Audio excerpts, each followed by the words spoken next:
This is a relay project. Real Talk starts right now. Here's Ryan Jespersen.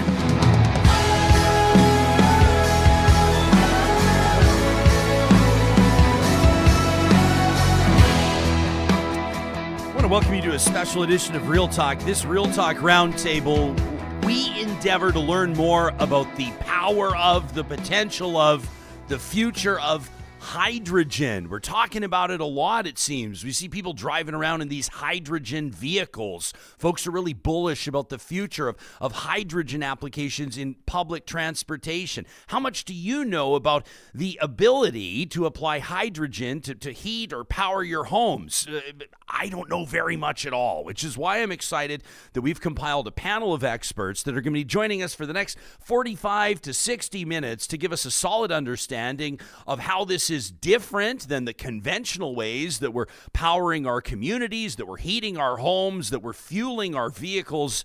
Maybe some of the safety concerns, if there are any, maybe some of the bonuses around public safety, maybe there are some of those. We're going to explore, and we're starting from the ground level. These are my favorite types of conversations. We're going to be looking to our Real Talk live chat. We're going to be looking to the buzz on our Twitter replies at Real Talk RJ as we learn more about hydrogen. And I'm going to let you know this conversation wouldn't be happening without the support of our friends at Rello. If you're tuning into this podcast or watching this episode on YouTube, and in the back of your mind, you're going, gosh, I got to get my career figured out. I'm sick of the boss I'm working for. I'm fed up with cubicle life. What about a career in real estate? The potential to set your own hours, the potential to earn money while helping people find their homes. Listen, a lot of people are getting started with Rello. That's R-E-L-O because it's Alberta's top real estate school, and they're ready to support you every step of the way, from studying for your exam to getting your license and beyond. Plus, with Rello, you're studying 100% online, which means it's guaranteed to fit with your own schedule. Great setup, great bonus for Real Talkers right now. If you use the promo code RealTalk, that's all one word at Rello.ca. They're going to knock 20% off any Rello course. That's Real Talk, all one word when you get started today at Rello.ca. I'm going to introduce our panel in just a second when we're talking hydrogen, and in particular, we're going to make our way toward talking about home hydrogen in just a minute. We're talking about the utilization of hydrogen gas in residential settings. How do we get there? How does it all work? Why does this make so much sense to the degree that big companies, developers, power companies, big utility companies are looking at this as a big part of their future plans? Well, let's get into this with a few folks that know exactly what they're talking about, and they're spending the next little bit with us on this Real Talk Roundtable. Greg Caldwell is with ATCO Gas and Pipelines, the Director of Utility, Hydrogen Strategy, and Decarbonization. That means that Greg guides the company's efforts toward policy change, investment decisions, and the implementation of hydrogen and decarbonization initiatives. That's a pretty big job title. Sounds like a pretty cool role, Greg. Thanks for making time for us today. Thanks for having me. Thrilled to be here. Yeah, man. I'm going to be starting at a real entry level here, which I think is maybe where some of our audience members are as well. So I think we're going to learn something today. Brad Armstrong, Vice President of Community Development with Qualico Communities.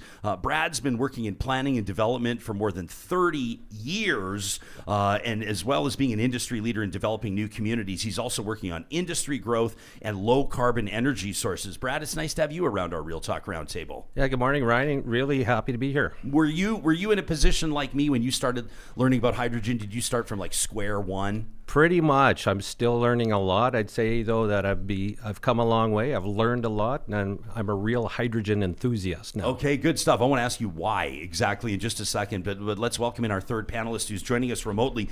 Cameron Doepker is the founder and CEO of Gradient Thermal.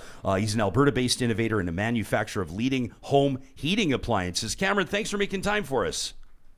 Thanks, Ryan. Yeah. Hey, tell us a little bit about what you do, what your team does at Gradient Thermal. What's so unique about it? What sets you apart from others? For sure. We're a Calgary-based business, and we make a product called a combi furnace, and it's a furnace and a water heater all in one unit. So it looks just like a furnace in your home, but it just does furnace and water heating to heat your house and heat your hot water.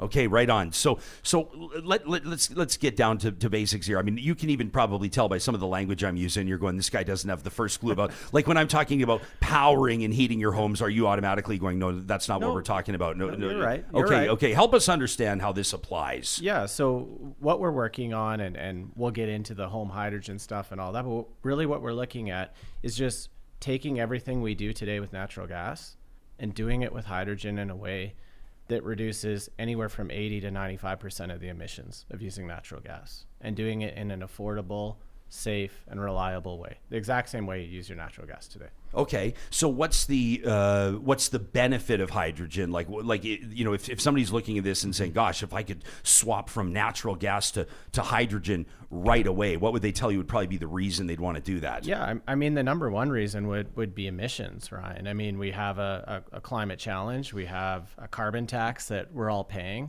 You don't pay it when you use pure hydrogen because there's no carbon.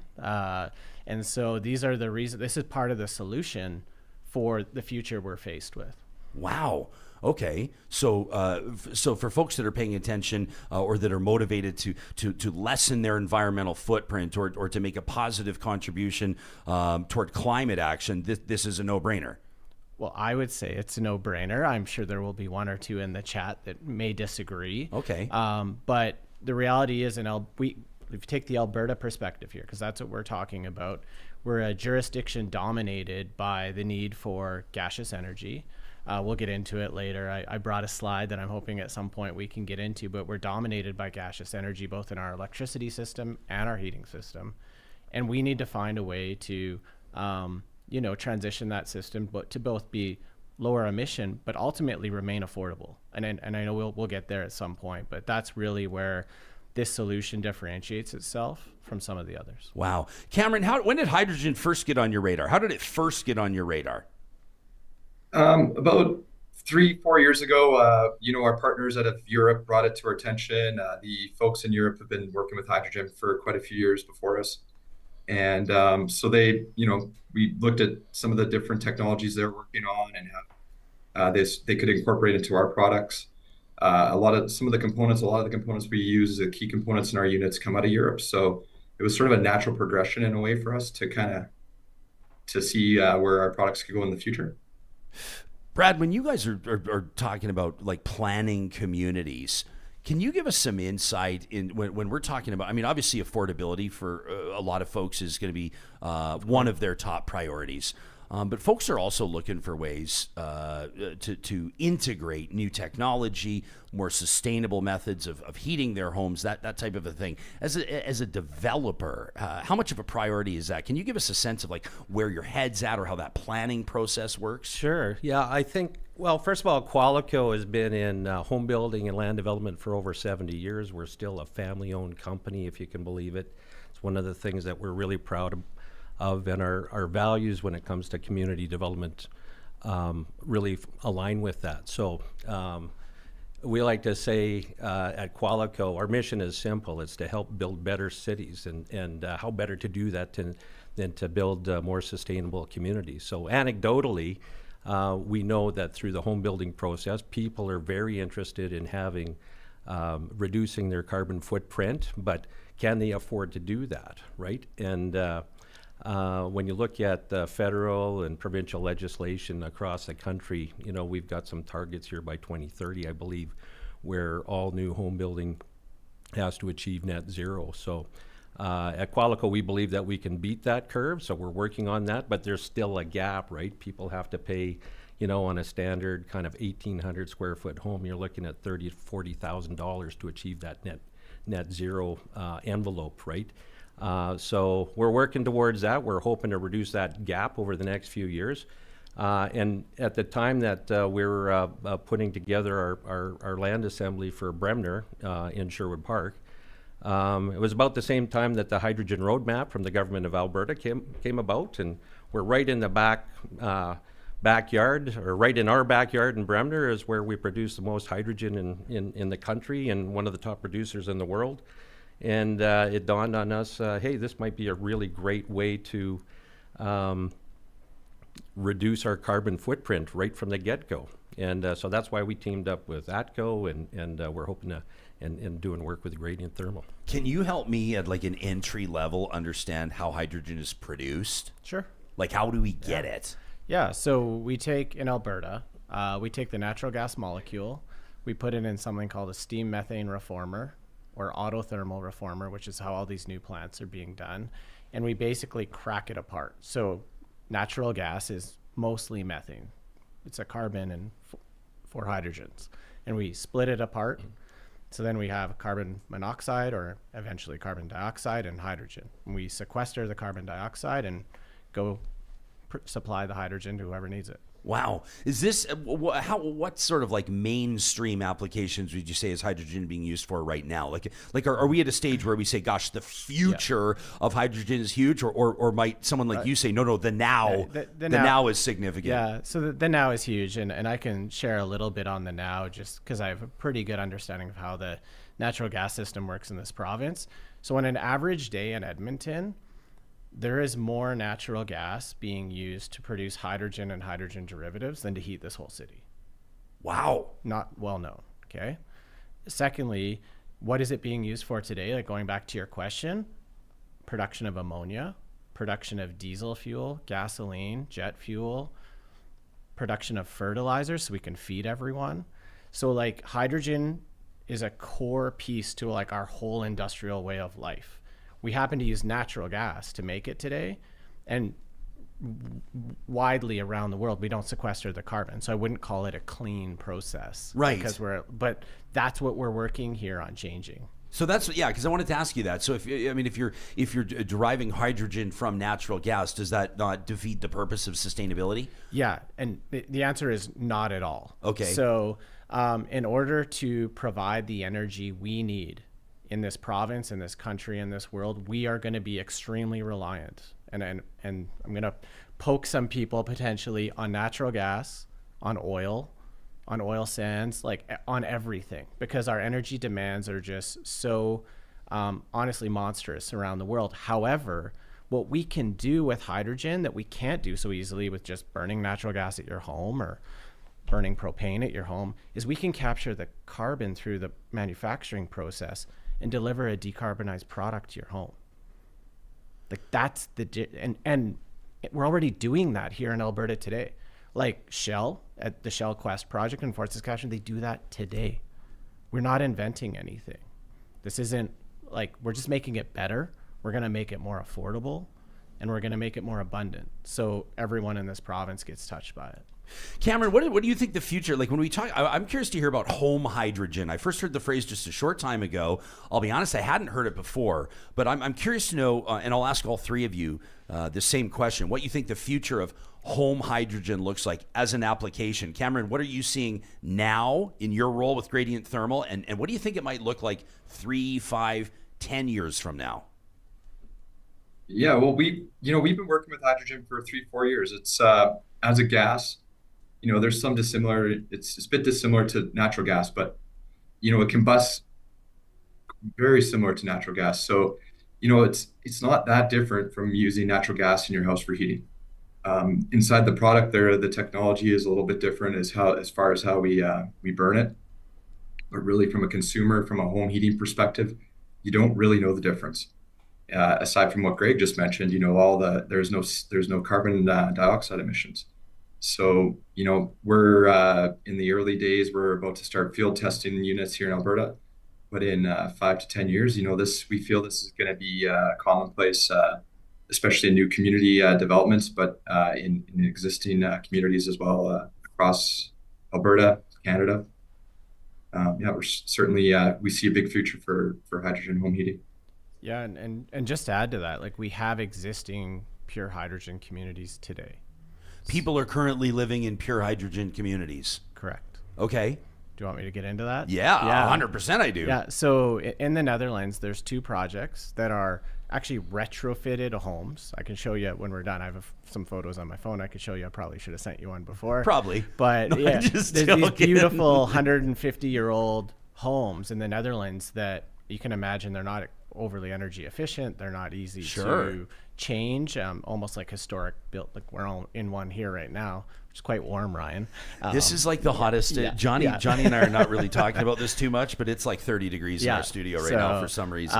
It's hard with the, Europe's full of old buildings, obviously. And so they've actually retrofitted these homes to pure hydrogen. And they did it years ago. And just to demonstrate that not only it's safe, it works, people want it. And again, people signed up to be part of these programs. And there's even an apartment building in the Netherlands. The Olympic Village in Japan, this is the COVID Olympics, was powered by hydrogen. Really? Oh, yeah. Like, it didn't get much traction because COVID really hurt that Olympics. None of us could go. But yeah, like it's not as, like, we would be first in North America to do a community like this, but there are other examples around the world. Interesting. Is North America typically like last to get on board with innovative community design? Is that a thing? Well, I don't know if that's always the case, but I see Greg kind of nodding his head here. I think we're at the forefront on a lot of things, and you look at Blatchford, for example, is a really interesting and innovative project, and it continues to be, and they're working on it. So I don't think we're always behind, but I think we're trying to be leaders in this case. Yeah. But when it comes down to what homeowners care about, they, as far as I understand, and I want to ask you guys about like wind and solar as well, and how this kind of stacks up, and I want to sort of hit this from a number of different angles. We've had lots of conversations about solar applications in residential, and typically it's been like if you as the price comes down there, you can make the argument that over time you'll get your money back or maybe even save money. But for the most part, the early adopters have been people that felt conviction that they wanted to decrease their environmental footprint, right? So they were paying a little bit more out of that conviction, but there wasn't real uptick on it until the price started coming down and people could make the economic argument, right? I mean, for the average homeowner, isn't that the top priority? Is the economics of it all? Yeah, the affordability of it for sure, I think. But I think people, like what we're hearing is, from new homeowners, is that it is also a priority. It's just whether or not they can afford it. As I was mentioning earlier, there's still about a $30,000 to $40,000 gap between how we build our homes today in accordance with the building code and what it's going to be in about 4 to 5 years, right? Okay. But I would say affordability right now is obviously a hot topic. We're talking about housing crisis in all of Canada. Alberta, the great thing about Edmonton is out of all the major cities in Canada and maybe even North America, we continue to be relatively affordable. We have a shortage of lots right now and new homes, and so we're working hard as an entire industry to correct that. But so I would say affordability is top priority, but anecdotally, people are very aware of their environmental footprint, and I would say that there is a desire to reduce that. It's just whether or not they can afford to do so. You and I could probably talk for like 3 hours about the housing crunch right now, hey? Probably. Yeah. Yeah. That's a real issue across the country, and it's fascinating to get different angles on that. But when we come back, we talk about the combustibility of it. And you say, the combustibility is comparable to natural gas. It's similar to natural gas. There's lots of advantages to that.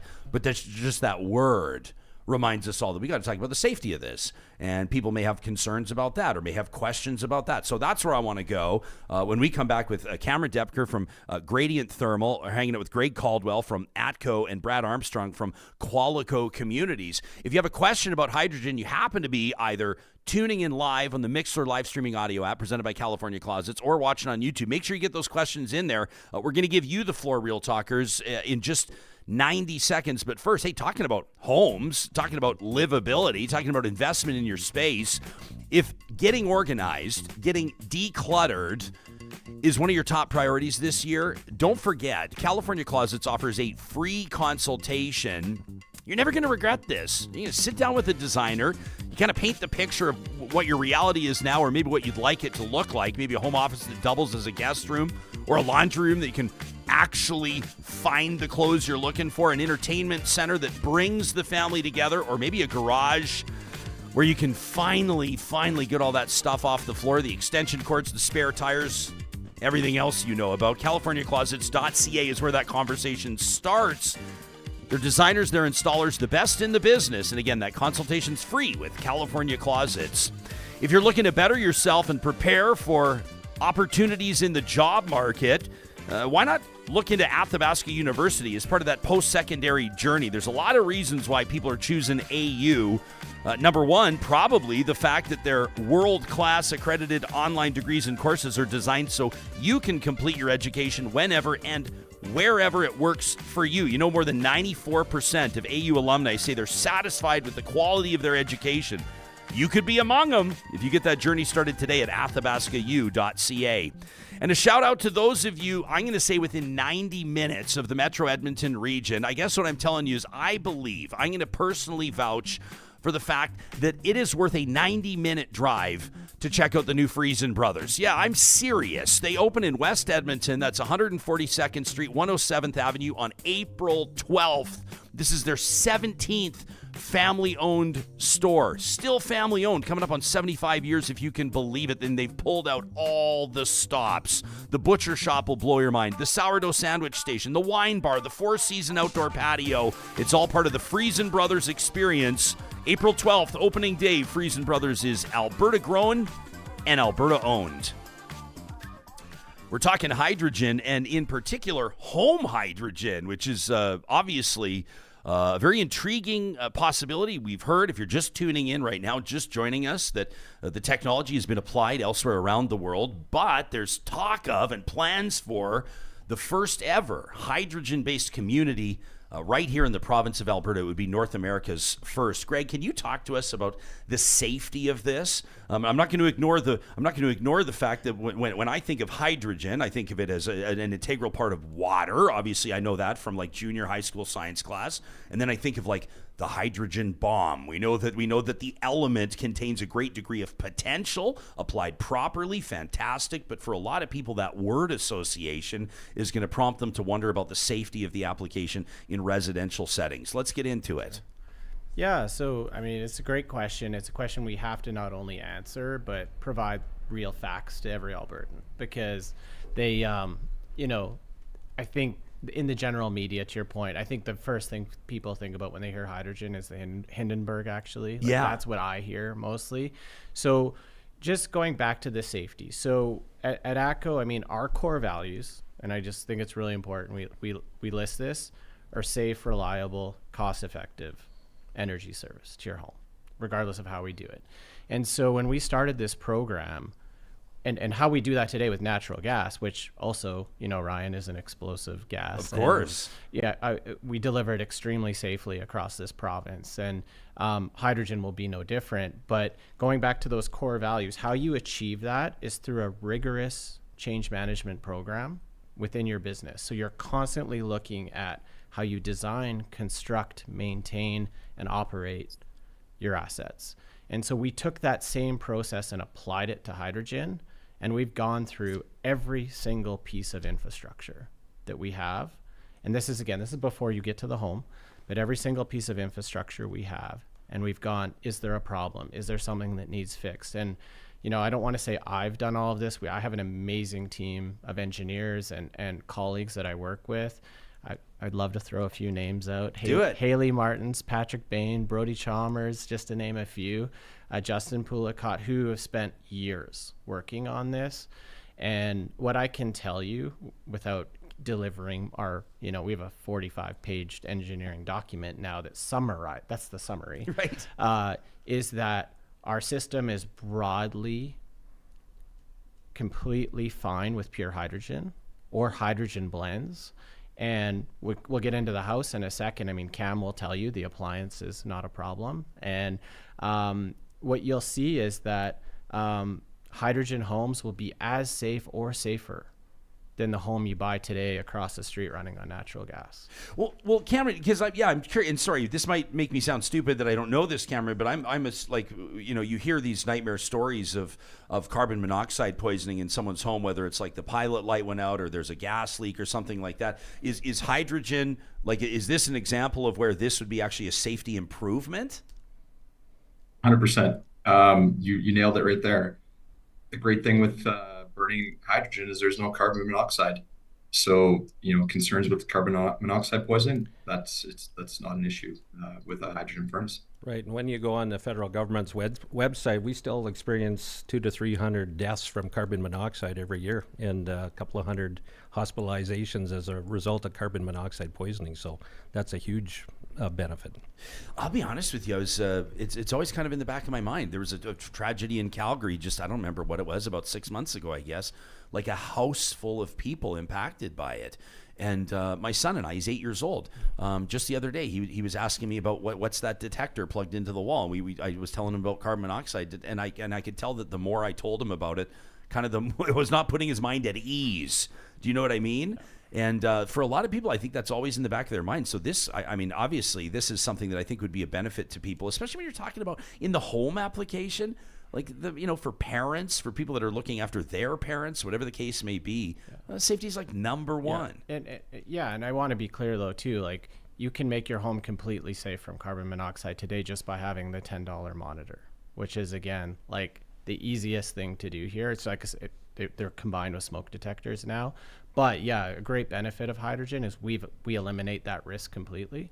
And so, like I said, a pure hydrogen home, it's not hard to make it as safe as a natural gas home when you eliminate that risk. The other thing about safety, if I could jump in a little bit, is we noticed that like there's hydrogen cars, right? And it's all about the pressure. The pressure, Greg can talk about that, when it gets to the home is actually quite a bit less than what we see at the industrial level. And it's quite a bit less than what we see in our vehicles. So we have hydrogen buses, as you know, in city of Edmonton, Strathcona County at 10,000 PSI, and that's safe to carry all these people. As well as vehicles. You can store a hydrogen vehicle in your garage today. I only have anecdotal, I don't have any statistics or a real understanding of hydrogen vehicles in those applications. And I know we're here talking, I mean, you're a developer, right. But do you have an understanding, or do you have a personal sense of, like, do you think you might be driving or owning a hydrogen powered vehicle in the next 5 years? Like, what do you think that industry or that future that might look like? Well, I think that's something that I dream about. Yeah, I think that, but we need enough filling stations to do that, right? So my vision would, as far as home hydrogen would be, is in Bremner, I'd be able to drive my hydrogen vehicle to home. I don't think I could do it now, even if we got going next year, but I'd love to be able to fill it up right in my garage. I don't know if that's a possibility, but I think down the road it could be, right? I'm going to say no in the garage. No? Because of, like, it's like someone having a gas pump in their garage? Yeah, like, just no. No. Let's just say the insurance company won't like it and leave it there. Okay, like, without getting into it. And that's why I'm not in charge of all the hydrogen. But I mean, as part of a bigger vision, I think that would be great. So let's talk about this community. And this isn't a hypothetical, right? Like the three of you, there's a reason why we're grateful to get the three of you together, because Gradient Thermal and ATCO and Qualico is working together to make this happen, right? North America's first, what are you saying, hydrogen-based community or hydrogen-centered community? I mean, you guys are in charge of the marketing on that, not me. But this would be a first where literally, I mean, are we talking about, so I understand this clearly, every house on every street has hydrogen? That's it. Yeah, we're completely replacing natural gas with home hydrogen, and we're starting off with the straightforward stuff, heating your home and heating your hot water, and that's where the Gradient thermal furnace comes into play. Okay, let's talk about the furnace. In particular, there's people that really love to geek out on this stuff, Cameron. They really love to get to a real clear understanding of how it works and what the uptick might look like, and what the future of that might look like. What do you want the average consumer to know? What do you think is the important information to be able to clearly understand the potential of this? Yeah, well, like Greg mentioned earlier, I mean, we take safety very, very seriously. It's one of our core values at Gradient.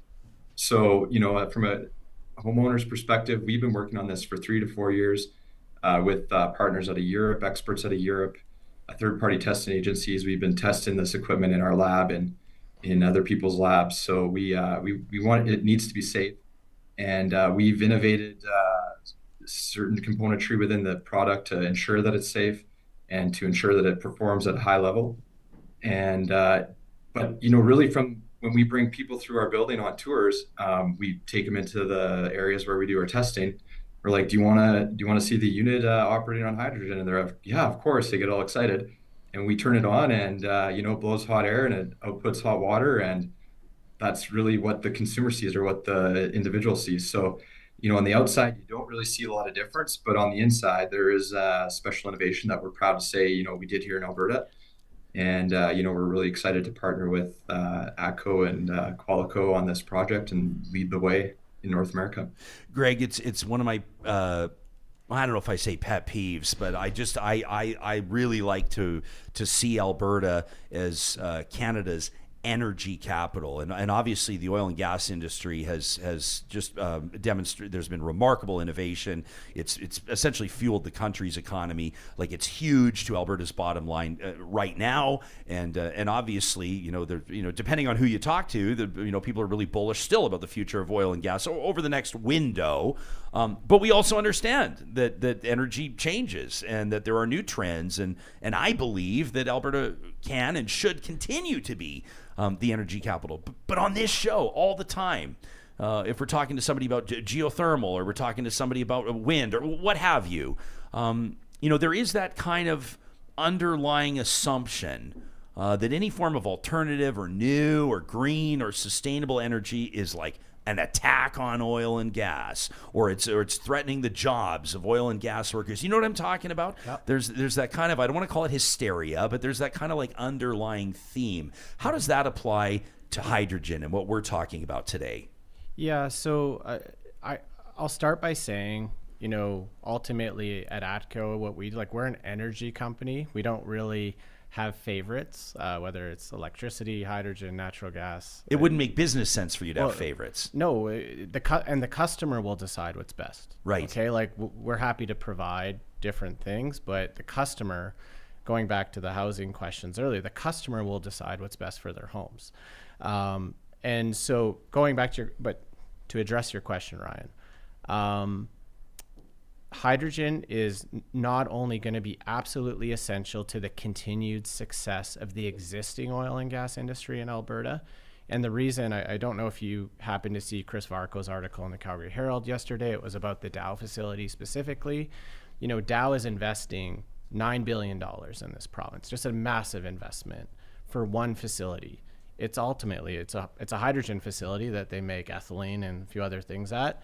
And you have Air Products investing $2 billion, and then you have the Pathways Alliance.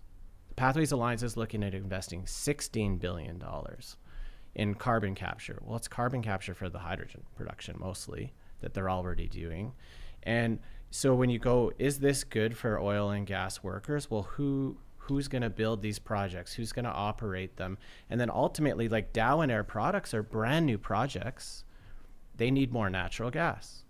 Well, there's workers to build the pipelines, to drill the wells, to do the carbon sequestration. This is a beautiful story for oil and gas workers, and a wonderful story for just regular Albertans, because to your point about our economy and growing it, and we talk about affordability, and I just would like to say the only way to solve affordability is to grow our economy and grow our wealth per person. And this will help us do that. It's a real solution, and it's something I think most Albertans can get behind, because we're doing it in a way that's aligned with the provincial energy roadmap, the provincial hydrogen roadmap, where we're reducing emissions and creating the cleanest energy in the world. I'm glad you talked about the provincial roadmap, because I'm curious to know, and I want to talk about building codes. I'm curious to know about legislation, like if we're talking regional, like municipality by municipality, provincial legislation, federal legislation. Why don't we start with code? Is there anything are there challenges that you're encountering, or codes that need to evolve or change in the context of implementing home hydrogen into communities? Sure. I think the biggest challenge right now is ensuring that we have the enabling legislation in place. So there needs to be some minor amendments to the Gas and Utilities Act and the Gas Distribution Act. And we've been working on this for the past 3 or 4 years with ATCO. And anytime that you're introducing, new concepts in the home, you need to have that legislation in place. And sounds like we're on a pathway here where we could see that happen here in the next little while, probably in 2024 is what we're hoping. So that's what we need. Just so the government's not approving hydrogen in the home, they're just giving us the enabling legislation so that we can complete our investment, and that ATCO can complete all of their studies and requirements to make it happen. Greg, how about from your perspective? Yeah. Are there legislative barriers in place right now? Or? So I want to answer your codes question first, because it's different than legislation. Great, yeah. So there's actually an existing code for hydrogen in buildings in Canada. It's called BNQ 1784 for anyone that wants to look it up. There is not a codes issue with putting hydrogen in homes. And I just want to add one thing. Within that code, I don't particularly agree with this, but you actually have to put a hydrogen monitor in a home. We don't put a natural gas monitor, as you know, in a home today for a leak. I'm sure you don't have one in your home. No one does that I know of. So there's even things within that code that I think are great from a safety perspective. Kind of going like above and beyond. Oh yeah. I mean, we're going to odorize the hydrogen so it smell if there was a leak. Just like that's interesting. Gas. Yeah. So that's why I said, when I said I don't particularly agree, and I'm sure some of my engineers listening are cringing hearing me say that. But I just think that the code is figured out. There are some municipal plumbing code, stuff like that we'll have to figure out, and Brad's working on that as we speak with Strathcona County. But then your question about the legislation, if you wanted to go there, Ryan, right now, we cannot, as gas utilities in Alberta, and that's broader than ATCO, we cannot invest in hydrogen or any other, I'll call it solution to reduce emissions today and recover those costs the way a utility recovers costs of any other asset that it puts in the ground, with how our legislation exists today. So within the provincial hydrogen roadmap, there's actually the first pillar of that roadmap is to amend that legislation, and that still needs to happen before this project can take off. Cam, is there any application of that from your perspective?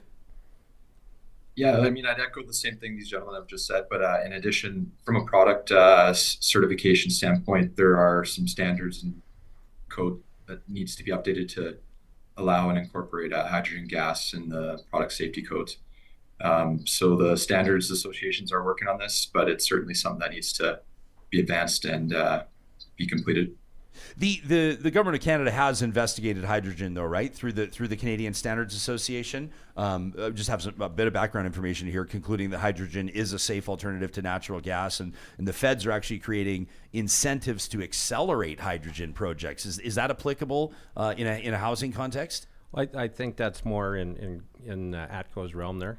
Yeah, I can. So again, CSA has produced reports showing, and I want to be clear, Ryan, that's on hydrogen blending, which we haven't got into too much here. We're talking pure hydrogen. But yeah, they have produced reports showing hydrogen blending up to 15% is safe in existing appliances. And I just want to build on that a little. I'm sure you've been to Hawaii at some point in your life. I'm going to take a guess there. Yeah. If you go to Honolulu, there's a natural gas network. And that natural gas network has had 12 to 16% hydrogen in it for over 40 years. And then I don't know if you've been to Hong Kong or Singapore. Hong Kong's 50% hydrogen, Singapore 65. And we probably need another show to go in why and why they do that. And some of those systems are 150 years old. They're old colonial relics that the British built in the 1800s. But the point being, we know hydrogen blending is safe. There's, we could list the reports that aren't done by ATCO, done by other folks showing that. And it's being done today in North America, even in Hawaii. The benefit, from a civilian standpoint, hydrogen blending is what? More efficient, fewer emissions, potentially more affordable? If you can explain it in a few sentences? I would say it's the Toyota Prius of solutions. It's a hybrid. Okay. So you're starting to make change. You're starting to reduce emissions with zero. At Ryan Jespersen's house today, no changes. We could blend up to 20% hydrogen in your home today. Same furnace. No changes. You wouldn't even notice. And so that starts to build demand and provide certainty to the market so that the upstream infrastructure, those projects I talked about, Dow, Air Products, ATCO NPower has a project, Shell, they're going to build more projects in Alberta when they see a market forming. And blendings, we have to build a new community to do pure hydrogen. We don't have to build anything new to blend into this whole city. We can just build some pipes and do it. This community is like interesting, and I want to kind of like Sure. maybe get you to kind of paint a picture for us of like as we're driving in what this looks like or what have you. But obviously this is something that would be looked at as a case study potentially around the world, right? I mean, certainly across Canada. I mean, this would be a community with a lot of eyes on it. Oh, for sure. I mean, but yeah, that's why we're partnering with companies that have similar values and leadership, and that's really what it is. It's about leadership and community development, and this community will set us apart, I believe, from a sustainability perspective. But if you want me to paint the picture of what it's going to look like, number one, I mean, our values in the Bremner plan is that it's green, it's connected, and it's diverse. Now you can apply all kinds of definitions to those things, but that really ties in with the sustainability perspective that we're trying to achieve here. But when you drive in there, or when you cycle in there or walk in there, it's going to look like any other community, because that's just the thing. It's not good. People often ask us, what does that hydrogen house look like? What is that hydrogen community going to look like? Well, it's the point is, it's not going to look any different than any other community. It's like Cameron's answer about the furnace. Yeah, absolutely the same, right? Yeah. Okay. So people are going to go, well, why not just have communities powered by wind, or why not just have communities powered by solar? Like, why hydrogen? And this probably relates to that slide you provided us for our YouTube audience. Is Johnny able to pull Yeah, up the he can slide? put it up, you bet. Okay, if Yeah. he pulls up the slide. And so I want to take everyone back to that wonderful week in January. I think it was the 11th to the 15th, something like that. We all remember. We all remember. I bet your building was colder. I'm going to keep bugging you about that. But no, I'm joking. But that wonderful week that we had was, really, I think, really interesting to your question. And so I want to walk Albertans through this slide. And what you see, we took the peak hourly energy use from a number of different systems. You see the electricity system, and I'm just going to use round numbers here. Yeah, just describe it for the podcast listeners. Yeah. So what you see on this slide, there's 4 bars, and you see electricity peaked at about 12 gigawatts. Okay, so that's what the electricity system provided Albertans during that winter peak. The gas distribution system, so those are the pipes in front of your house and my house and West Edmonton Mall, provided about 32 gigawatts. So about 3 times the amount of energy that the electricity system provided. And these are averages throughout that 5-day period. Now the total gas system, so the distribution system plus what we call transmission and other non-ATCO gas distribution systems, so we're not the only player in the province, provided 110 gigawatts. So the gas system provided 8 times the amount of energy that the electric grid did for every hour, for every minute, for that whole period. And then finally, I know Johnny just took the slide down, half of that gaseous energy came from storage. So it wasn't like, oh, a well is producing gas and we're putting it on demand. No, like we're storing that energy, and Albertans probably widely don't understand how much gas we store in this province, and it's because we're primarily an exporter. At least half of our gas leaves the province every day. And so, Ryan, I told Brad and a few others this number, and I think it made their heads spin a little bit. If you take the amount of gas we pulled out of storage, amount of energy we pulled out of storage in that 5-day period, and you divide it by global lithium battery production annually, it's 13 years of battery production to provide the storage for 5 days that it gets cold in Alberta. 13 years of battery production. So you asked why not wind and solar? Well, wind and solar, during that same period, their capacity factors were around 10%. So what that means, if we installed 100 solar panels or 100 wind turbines, about 10% of them were performing. And this is a mathematical calculation, okay? And the reason is because during that period, it was dark, it was cold, and it wasn't very windy. And that's what always happens during these periods. So if you build an energy system that relies on wind and solar, first off, it won't work when it's minus 35, because wind and solar always go down to capacity factors of about 8 to 10% every time. And I could send you a list of every time, like we have the ASO data, it's public. And then so 10% of your generation works. And then you can't store energy for when you need it. And so you'd be looking at an energy system that needs to grow by 8 times. So that's just production, then transmission, the wires, all that. And someone has to pay for that. Albertans aren't going to pay for that, and nor should they. Or we can go down the hydrogen road, repurposing. Again, I probably haven't been clear enough. Repurposing the pipes they've already paid for that are in the ground. We're going to have to build some new ones for a Bremner, but we'd put pipes in Bremner anyways if it was natural gas. But repurposing infrastructure, and wind and solar are awesome. I don't want to come across as being anti-wind. I have solar in my house. Like, I'm not against it. But we're not being honest with ourselves if we're saying, oh, we'll just build wind and solar and the energy system will work. The facts are it won't work. And we need to have base load power that we can rely on, and hydrogen will play a role there in the electricity grid, but also we have another energy system that uses 8 times the amount of energy on the same day. Thanks for taking us through that. Cameron, we've got Jason here in our live chat says we've got a question. Who's going to replace appliances in a lot of the homes that are already built in the province, because you can only blend to a point. Can you clarify? Can you shed some light on the point that Jason's making in our chat? Yeah, that's correct. Greg mentioned this earlier, but right now a blend of about 20%, most equipment or all equipment can operate without any difference, noticeable difference. And but as soon as you go over that 20%, I mean, our units can go up to 30% blended hydrogen in the fuel without any modification.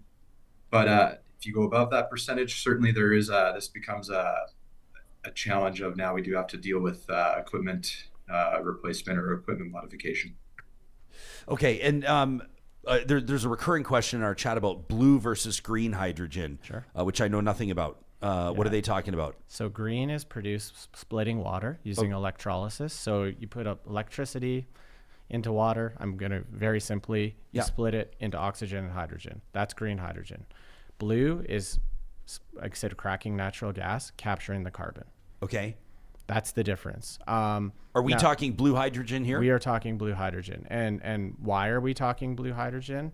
I'll give you a couple of reasons. Electricity in Alberta is not zero carbon. If we use that to create hydrogen, it's not particularly low carbon hydrogen.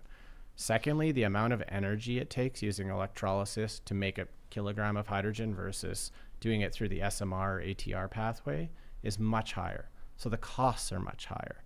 Finally, electrolysis uses at least double the amount of water. I wanted to ask you about water. water. I know we're getting there. At least double the amount of water as a modern ATR does. And so a modern ATR uses about 4 liters per kilogram. Electrolysis uses at least 9 liters per kilogram. And so again, if you go through the checkbox like an engineer, you go, why am I doing this? In a place like Quebec, Ryan, where you have 40 gigawatts of renewable energy, hydro energy, I should say, and you have a ton of water, electrolysis might win the day. But in Alberta, it won't, because we have some of the world's most affordable natural gas. And we've, thankfully, the investments that previous governments have made, we have a carbon capture network. So not only can we win on cost, but we can actually win on emissions as well.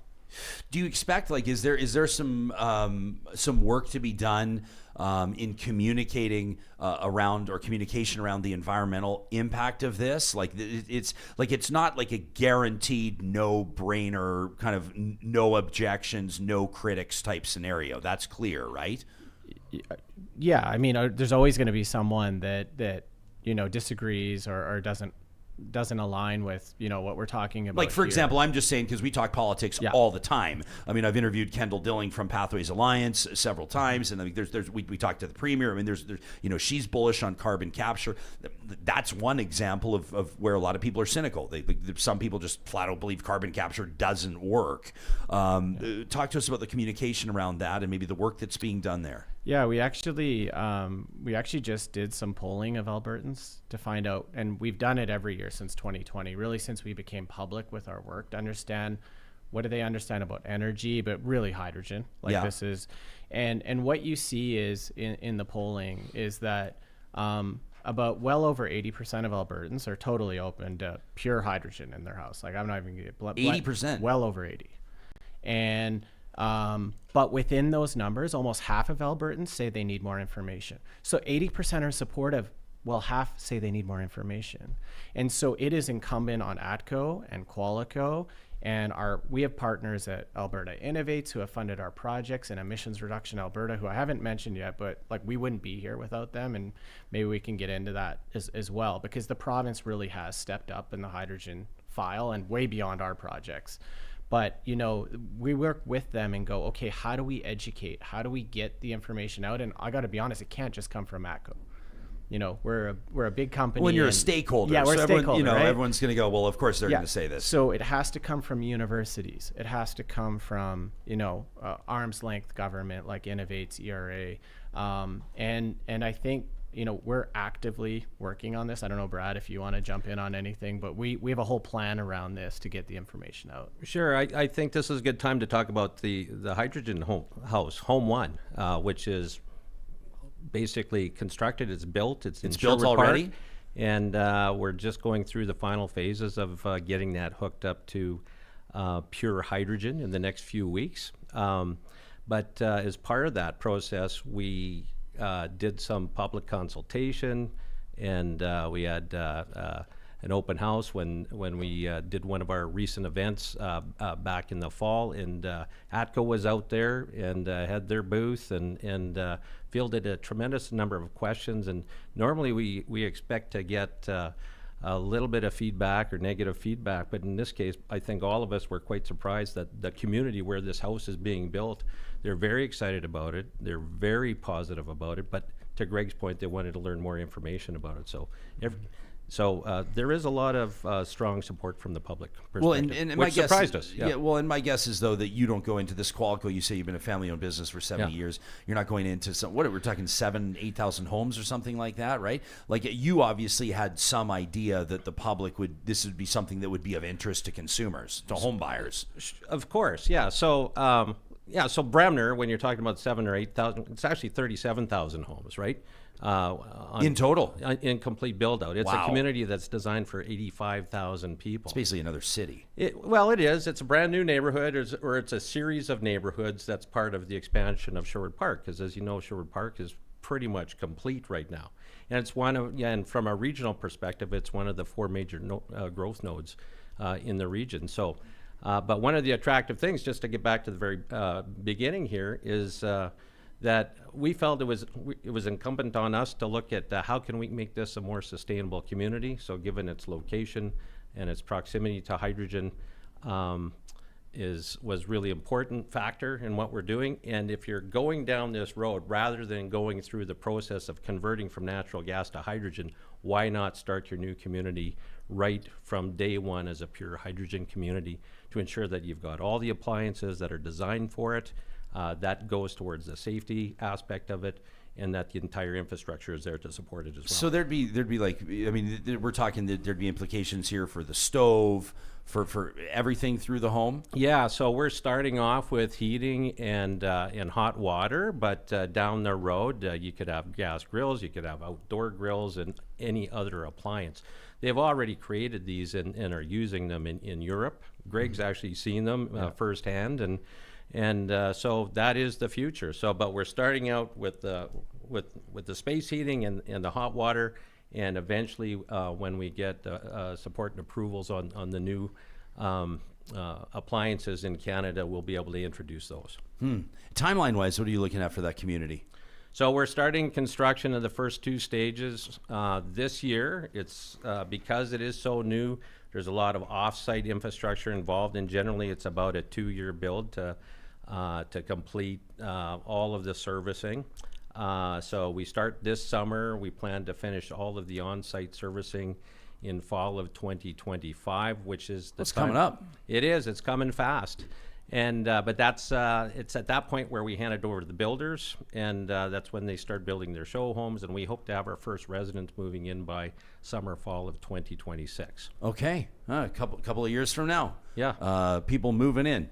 As we wrap our conversation here, I want to make sure. I mean, there's a very good chance that there's something I've missed or not touched on. I think we've covered applications, we've covered safety, we've covered environmental objections, we've covered the potential of this, et cetera, et cetera. But I want to make sure that we don't leave something on the table. You guys are walking out of here going, "Gosh, I wish we would have had a chance to touch on that." So maybe consider this your closing remarks, so to speak, or at least this is where we'll leave the conversation till now. Cameron, why don't you go first? Yeah, great. Well, you asked the question about conversion earlier. I think, we're certainly really excited to be a part of the Bremner community, and that'll launch as a 100% hydrogen heated community. But kind of a key piece with our products is that, our natural gas units, part of our innovation is that the burner can be swappable. And so if you have a natural gas unit, in the future, you get hydrogen to your home, we'll have a conversion kit that will enable you to convert that within a half hour, swap the burner, and now you've got 100% fueled appliance. So we're quite excited about that, and it is part of the evolution of how do we get hydrogen out into the broader community. We see that being a key piece to that. Brad?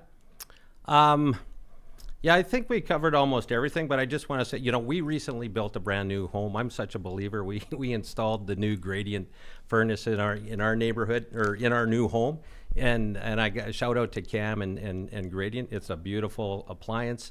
I don't know if we'll ever get there. I still live in Strathcona County, but it'll be easily converted to hydrogen in the future at a very low cost.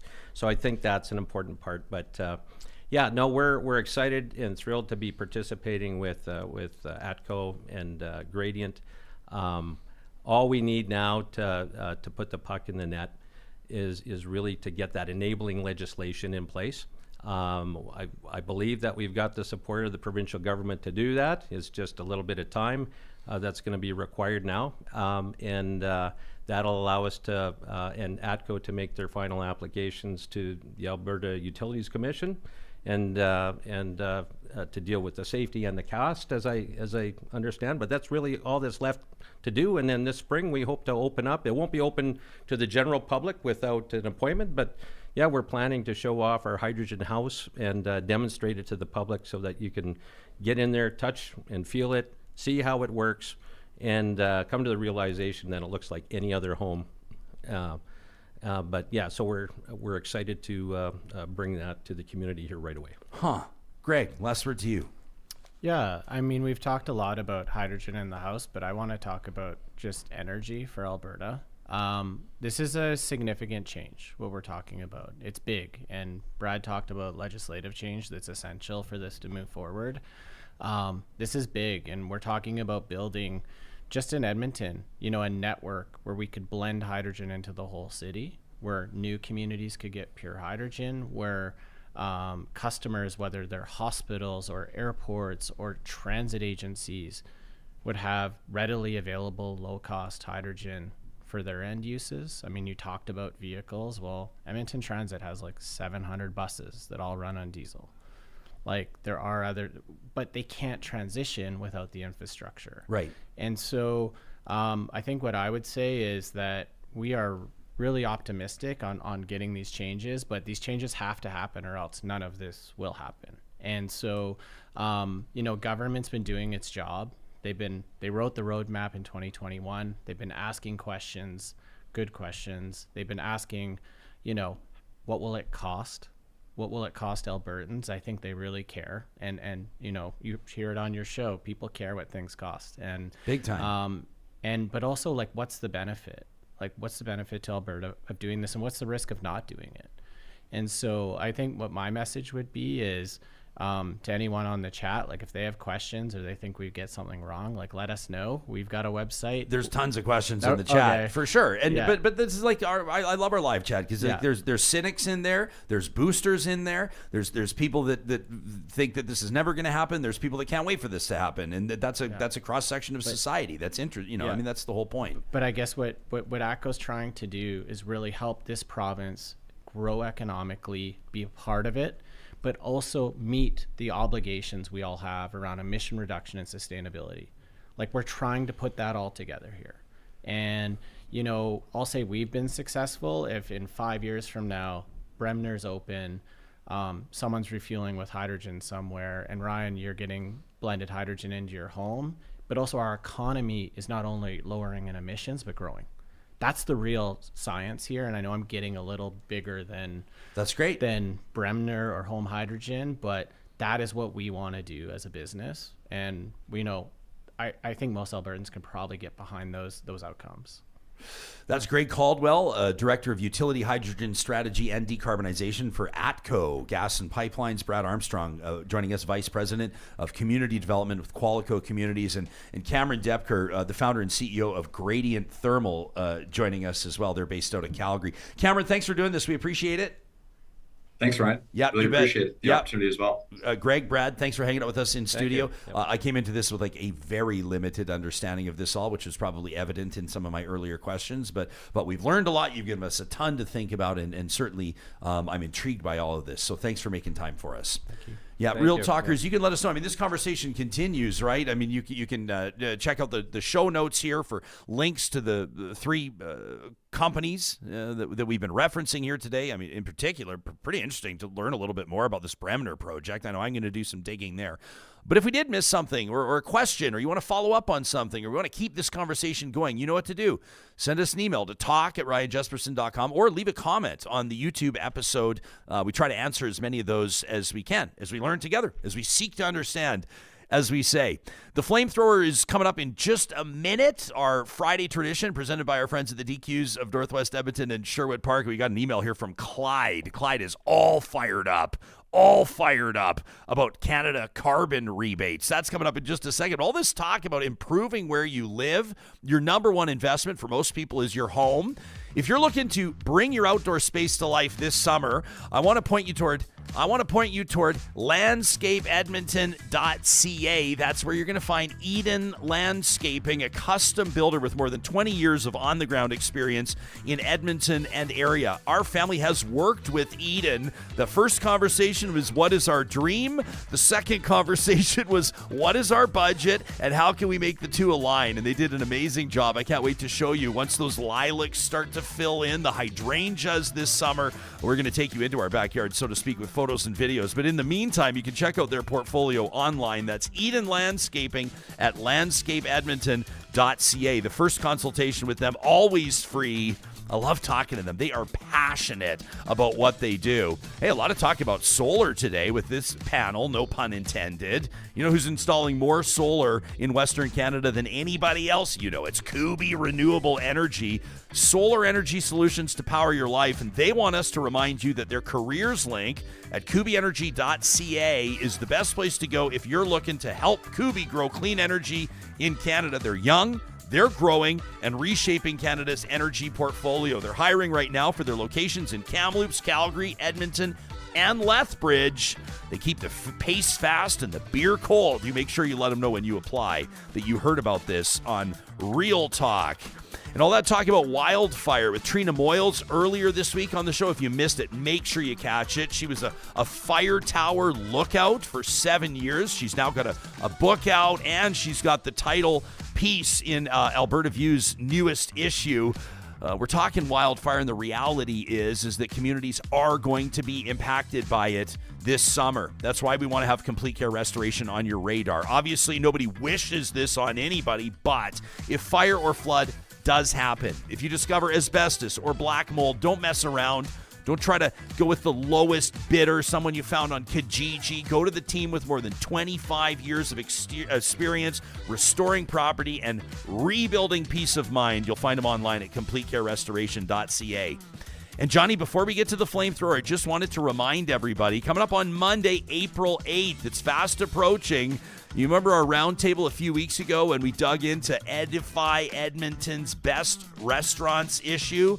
Man, we love talking about food here on the show. Well, a reminder that their best restaurants event goes Monday, April 8th at the Edmonton Convention Center. I'm going to be there. I can't wait to run into Real Talkers as we sample some of the cuisine from the restaurants featured in Edify's Best Restaurants issue. Your admission price also includes beverage tasting tokens, including the winning cocktail from Edmonton Cocktail Week.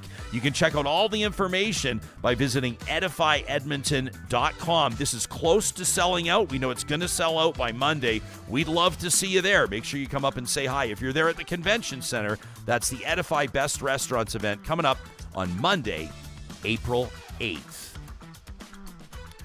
Do you feel like you learned something today through the hydrogen roundtable? Oh, I learn something every day here, Ryan. Oh, buddy. Yeah. I came into that and I was like, I said to them ahead of the roundtable, I was like, some of my questions might be a little bit stupid. And I also laughed with them and it proved to be true. I said, you know that our live chat's a lot smarter than me. So I said, we're going to have experts in the live chat. And we do see that, we do see, like, not everyone is convinced that this is viable. Not everybody's convinced this is going to be, something that they're going to see implemented en masse. But I'm seeing other people that are saying they can't wait to get a hydrogen-powered vehicle into their garage. They can't wait to see what Bremner looks like. So this, for me, is like, I'm always curious to know. I love the hockey references in the show. Not where the puck is, but where the puck is going. Oh, yeah. And when you hear big developers and utility providers and entrepreneurs and innovators saying hydrogen is a big part, they believe, of Alberta, Canada's future, future of home building, the future of heating, that's something that we wanted to look into. So grateful for your participation there on the live chat as well. You ready for this? Our weekly tradition? I'm always ready. I like this one. This is, of course, every Friday, courtesy of our friends at the Dairy Queens of Northwest Edmonton and Sherwood Park. That's Palisades, Namao, Newcastle, Westmount, and Baseline Road. A chance for Real Talkers to bring the heat. We want your hot takes. We want to hear them. These are all real emails to talk@ryanjespersen.com. It's the Flamethrower, presented by the DQs of Northwest Edmonton and Sherwood Park. And this edition, short and sweet, because we wanted to give Clyde the spotlight. Clyde says, a letter to the listeners. I love that, Clyde. Says, I read Stephen Guilbeault's editorial, that's the federal environment minister, in the National Post, where he states that Canada carbon rebates that return more money to 8 out of 10 Canadians that they pay in pollution pricing. And then as the pollution price goes up, so do people's rebates. And Clyde says, I felt compelled as a business owner to dispel this asinine myth that the minister is perpetuating. I told you there's healthy cynicism on this show. Says, yes, as an individual, you may receive the same or more back than what you personally spend on fuel, natural gas, electricity, but what they're not telling you is that the cost of everything else you buy also has the carbon tax priced into it. Clyde says, my business, for example, pays the carbon tax on our fuel, our heating, our electricity, and just as importantly, we pay carbon tax every time something moves. Truck, train, boat, plane, whether we're receiving it or shipping it. We live in a very large country. Transportation has never been more expensive than it is right now. So, wonders Clyde, what can my business do to cut our carbon footprint? We manufacture goods, which takes a lot of power, with machines running 12 to 18 hours a day. My most recent quote for rooftop solar, which at its peak would provide half of my electricity consumption, was $300,000. Good investment? Maybe, if I own the building, which I don't, and I will never be able to afford to do so. Do you think my landlord wants to spend that out of the goodness of his heart? Clyde says, earmuffs kids. Fuck no! Says, I own 17 delivery vans that run on gasoline. I'd be happy to switch them all to electric tomorrow if I could afford to, and if they could travel more than 200 kilometers fully loaded. I looked into horse and cart, but I'll be damned, they're not allowed on the roads anymore, says Clyde. All of this to tell you, Mr. and Mrs. Consumer, that everything you purchase has the carbon tax built in, because the only way to stay in business these days is to pass it on. Guess whose prices went up on April 1st? Mine and everybody else's, and you can thank your liberal government for that. That from Clyde, who sent us an email to talk@ryanjespersen.com. We invite you to do the same thing. You could be featured in a future episode of The Flamethrower, presented by the DQs of Northwest Edmonton and Sherwood Park. Make it a great weekend, everybody. We're looking to another week, another lineup of banger episodes, and we're grateful to know in advance you'll be joining us. In the meantime, tell your friends about Real Talk. Make sure you like and subscribe to our YouTube channel and wherever you get your podcasts. Rate and review. And most importantly, this weekend, keep it classy and stay safe. We'll see you soon.